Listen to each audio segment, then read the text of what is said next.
Mondo worm dogs.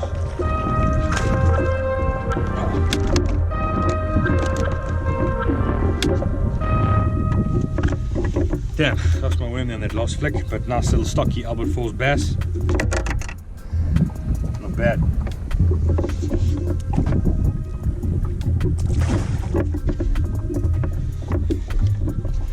There it is there. Let me just get a new one. I'll tell you all about it. This is the bait that I'm fishing this morning. It is the 7.25 or 7¼ inch Mondo worm from Googan baits. The color is called Blue Flick. It's basically got blue flakes in it. It's like a purple type sort of main color with the blue flakes in it. And I'm fishing that on a mustard megabite, a 3/0 hook. And I'm just Texas rigging that, guys. So just threading it onto that megabite like that, nice and straight. And I've got that on a 1/4 ounce boom tungsten. And that's the deal, guys. Out fishing 8 to 10 foot of water, fishing on timber and rock, and just dragging that thing around. Casts really easy. It's actually quite aerodynamic. It actually casts a mile. It helps me stay off those fish a bit more as well, and just a nice post-spawn meal for any bass. So yeah, 7.25 Mondo, that's the story. Spoiled myself on this rig, guys. I've got 15-pound Tatsu, Seagull Tatsu on here. Unbelievable, absolutely fantastic fluorocarbon. You can read all about it. I've got my Soleus XCS from Favorite Reels, got that on there, and it's my Pesca pitching rod, guys. So yeah, really nice setup, does the job. Put that fish in the boat. So let's see if we can get some more. That's what the packaging looks like, guys. So yeah, go check them out.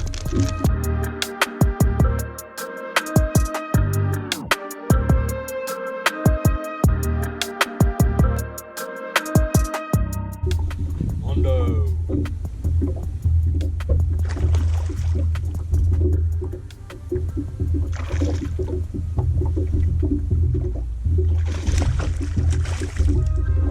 There you go, boys. Mondo worm doing the job again.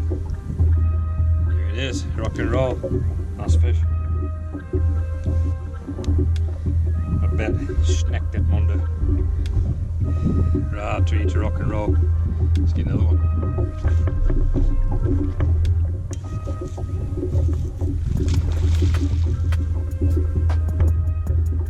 Another one, boys. This Mondo worm is on fire.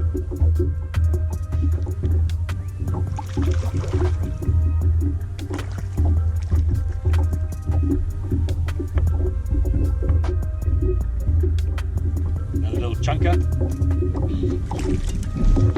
Oh boy. Nice chunky bass.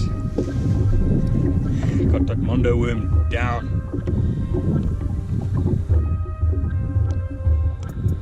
3 in a row. Lekker, boys.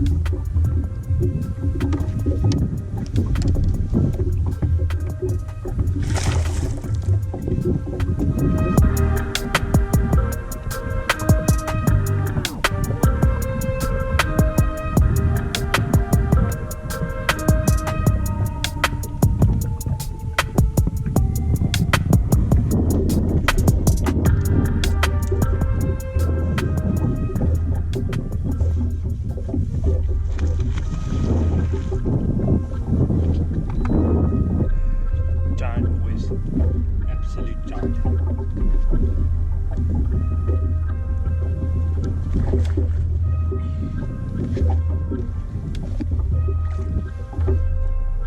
This is a Mondo on a Mondo.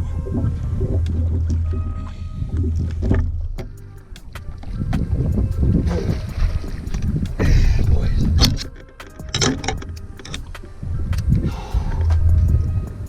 There you go, boys.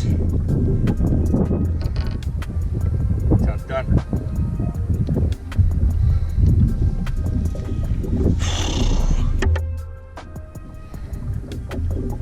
Here it is, boys.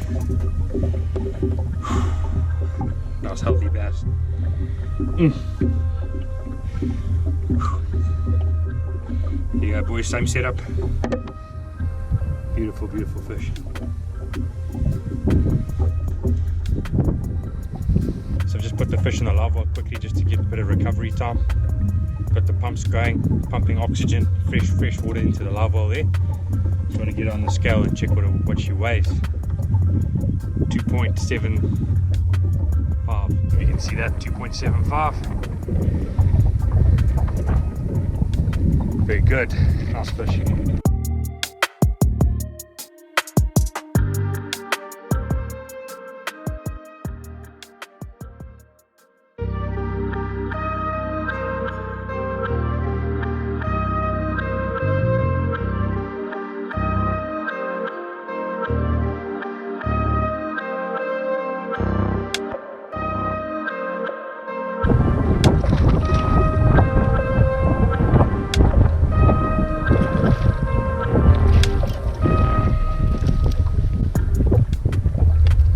Boys, another one. Post-spawn Mondo dogs, boys.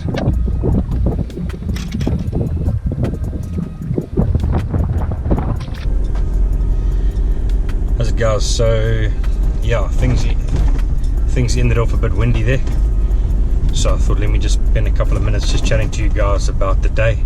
I fished Albert Falls today. I think what's more important about the fishing at the moment, no matter where you are in the country, is that it's a post-spawn bite, and that can really be challenging. So the other problem we have as well here, and in many venues around the country at the moment as well, we'll be having a similar problem, is falling water levels. So we've got post-spawn conditions and falling water. It's very challenging, sometimes really the most difficult type of fishing.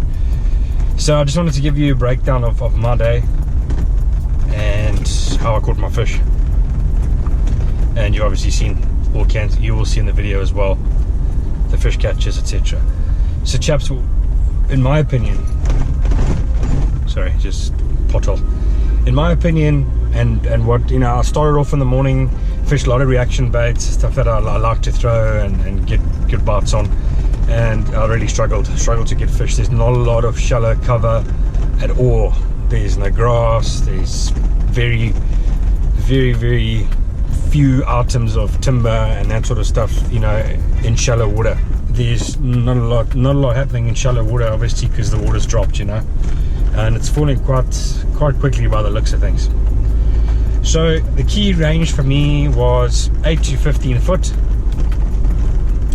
That was the zone, that was the depth that I was fishing.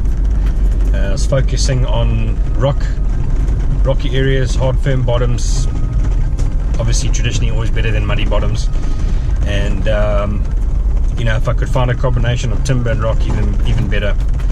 So that's something you want to consider. I was throwing that 1/4 ounce Texas rig with that 7.25 inch Mondo worm in the blue fleck color. It's a nice color. It's a little bit less traditional than your normal June bug, and I like to be a little bit different. You know, these bass do get pressured, and I like something that's similar but a little bit different. Nice long worm as well. Also something different, and it proved, you know, its worth today. Fishing the 1/4 ounce tungsten over lead. Lead is a very soft metal. It's got a very dull sound. It's, you know, the tungsten is more dense, so your tungsten is half the size of your lead. So that 1/4 ounce weight's a nice compact profile. It's a very hard metal tungsten, so it makes a nice firm sound. It makes a loud sound. It's not dull like lead. You know, it creates a tension when it's on the bottom. So if there are suspended fish and that bait's, you know, I'm permanently in contact with the bottom, you know, on those rocks, scraping along those rocks, and if there are suspended fish, they're definitely going to be able to pick up on that vibration or that sound of that tungsten on the bottom. So I always go for tungsten, guys. If you can afford it, go the tungsten route. So that's just that. You'll notice as well, I didn't peg that weight. The only time, sorry guys, cattle grid, the only time that I peg a weight is if I'm pitching into cover and I want that bait to be as a unit. Here, long cast with that worm, I had a bobber stopper probably about a meter or so up the line. That's just because it's on the line anyway, guys. You know, I can, if I get into an area where there's shallow sticks or cover, I can just slide it down and I can peg it. So that's one of the great things about a bobber stopper. It doesn't get in the way, so that's cool. So free running, long cast over rock, the bass can pick that up, doesn't feel that tungsten weight as well. I'll feel the flick in my line, fishing a nice sensitive fishing rod, nice sensitive fluorocarbon. I feel the bite, wait for the line to tighten up, or I'll just reel up a couple of times just to tighten up on that fish. Nice long sweeping hook set, fish in the boat. Chaps, technology really helps. If you have you know, the finances to get a fish finder, depth finder, whatever you want to call it, it really does help keeping you in the zone, you know, on those key depths. But obviously most importantly, you know, is to find those rocky areas, guys. So if you're a tournament angler, or you know, if you're fishing off a boat and finances allow, have a chat, guys, to John Easton. His fish tech charts are amazing. It's just quite windy out there this afternoon. I didn't really get time to go through the charts, but guys, it's your underwater eyes. You can see all the rocky areas. They're right there. You just go and fish those areas. You know, it really simplifies the process. At the end of the day, all we want to do is get out and catch fish. And for a small investment, you'll have all those ultra high definition mosaic charts, and all the work's done for you, guys. You can literally mark those spots at home and head out, look for rock piles, rocky areas between 8 and 15 foot of water. In my opinion, some guys might have slayed them in a different depth today, but this is just my opinion. Get out there and have a look, fish those areas, and you'll catch post spawn fish, guys. You will, there's no doubt about it. So yeah, have a look at John Easton's fish tech charts, and that's it, guys. I think I've covered everything. Yeah, I think I've covered everything. So I hope you enjoy the content, guys. Hope it adds value to your fishing. At the end of the day, that's what it's all about. You know, we're trying to help guys catch more fish. You know, you hear a lot of guys come off the water and they didn't catch a fish, or 1 or 2 bites and whatever. We had to change that, and you know, that's pretty much the mission at this stage, is just help guys catch fish with their family and friends and have a good experience. So yeah, thanks for watching, guys. Until next time, cheers.